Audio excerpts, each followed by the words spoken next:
Dalam acara kader lingkungan yang diselenggarakan oleh Badan Lingkungan Hidup Kota Palembang, diperagakan busana dari sampah limbah plastik.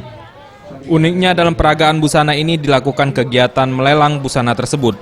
Bahkan kegiatan ini semakin menarik dengan semakin tingginya tawaran dari peserta lelang yang ingin memiliki busana dari limbah plastik tersebut.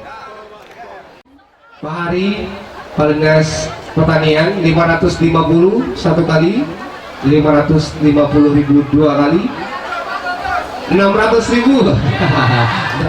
Salah satu busana yang terjual paling tinggi dari busana lain, yakni busana yang dipakai oleh siswi dari SMA Plus Negeri 17 Palembang, yang terjual mencapai 4 juta rupiah. Menurut Ayu Fitriadi, model yang mengenakan pakaian tersebut mengaku tidak menyangka bahwa busana yang dikenakannya dapat terjual dengan harga yang fantastis. Untuk busana sendiri, ia membuat dari bahan plastik yang berwarna-warni. Untuk bahan sendiri, ia tidak sama sekali mengeluarkan biaya, dan kesemua bahan berasal dari sampah rumah tangga, yang dibentuk serta dijahit mengikuti pola yang diinginkan.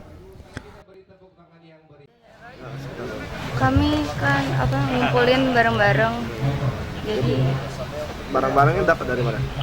Dikumpulin. Ada yang dari kalau yang nggak kepake itu kan ada plastik yang Ini rasa makainya gimana? Ada risih nggak? Enggak risih. Soalnya ini kan kain perca dikumpulin jadi satu di pola baju benar, jadi nggak terlalu. Dalam lelang busana sampah limbah plastik ini juga diikuti oleh seluruh camat dan SKPD Kota Palembang. Setidaknya sebanyak 10 busana terjual dengan harga 1 juta sampai 4 juta rupiah.